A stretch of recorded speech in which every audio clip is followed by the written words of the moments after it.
Have you ever stared at your phone, hovering your finger over a contact's name, and then finally pressed block? Or maybe you didn't even block them. Maybe you just quietly stopped replying, stopped reaching out, stopped trying. Society tells you that cutting people off makes you avoidant, unforgiving, or even toxic. We are conditioned to assume that walking away must be a loud, messy process filled with explosive anger or deep regret. But when you did it, you didn't feel angry. You just felt a profound, heavy, overwhelming sense of relief. At first, it is easy to assume that maybe you were just cold, or that you are simply incapable of holding on to relationships. But that explanation doesn't quite land, because you didn't start out cold. What if I told you that your desire to cut people off is not a sign of emotional detachment, but a highly evolved, deeply protective psychological response? What if your brain isn't running away from connection, but finally shutting down a system it can no longer afford to run? Before we uncover the hidden psychology behind why your mind craves this sudden silence, I want you to do something right now. Drop a comment below and tell me, what was the final straw that made you realize you had to finally cut someone off? For most people, walking away from a relationship is an agonizing process. But for you, the end often comes with a quiet, unsettling clarity. Psychologists often look at this through the lens of emotional exhaustion. You see, the people who are quickest to quietly cut someone out of their lives are rarely the ones who didn't care. Usually, they are the ones who cared entirely too much. They're the ones who always showed up, always smiled, and always said yes when asked for help, sacrificing their own rest to make sure everyone else was okay.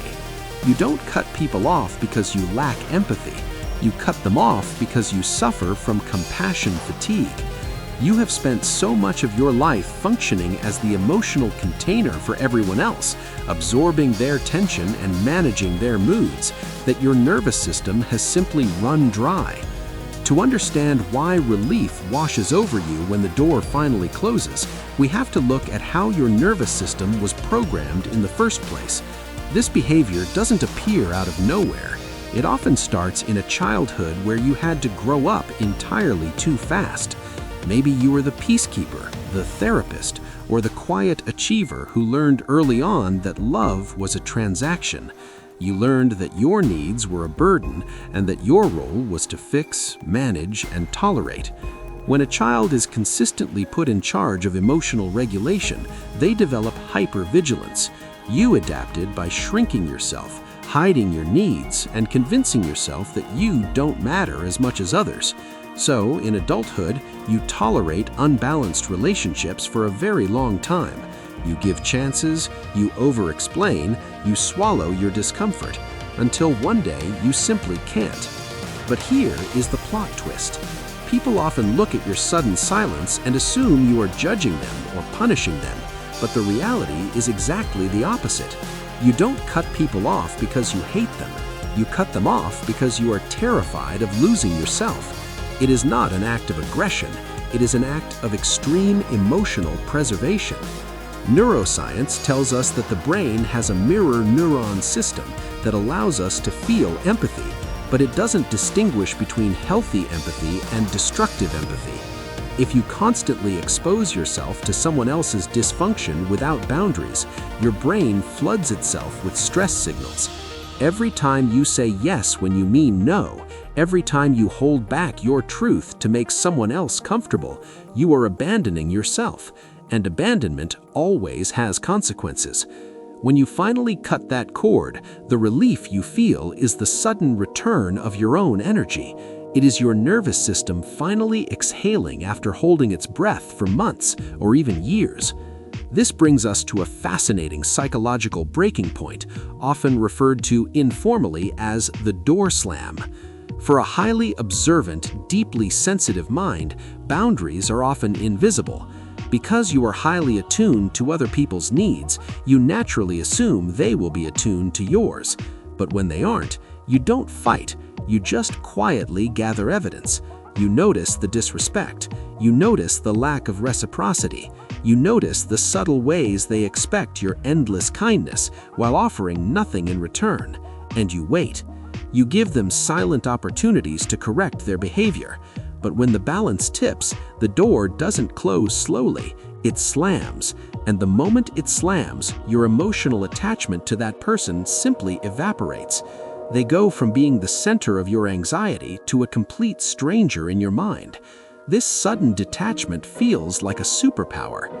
But there is a hidden trap here, a quiet cliffhanger that highly independent minds often fall into. When you become too good at cutting people off, isolation becomes your default safety mechanism.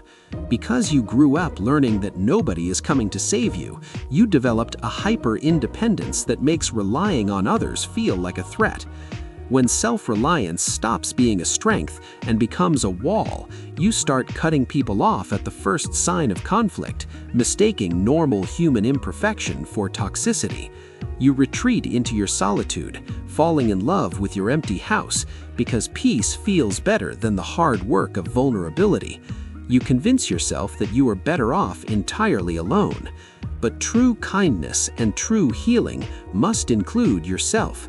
If your only way of protecting your boundaries is to burn the bridge entirely, you will eventually find yourself standing on a very lonely island. Experiencing a massive wave of relief after a severed tie does not mean you are cold, contradictory, or broken. It simply means you are unlearning a lifetime of self-neglect. It means you have finally realized that your peace is worth more than a superficial connection. But the ultimate goal of psychological growth isn't just learning how to effortlessly cut toxic people out. It's learning how to set boundaries so early and so clearly that you never have to reach the point of an explosive, silent exit. It's replacing the safety of complete isolation with the bravery of authentic, messy, deeply human connection.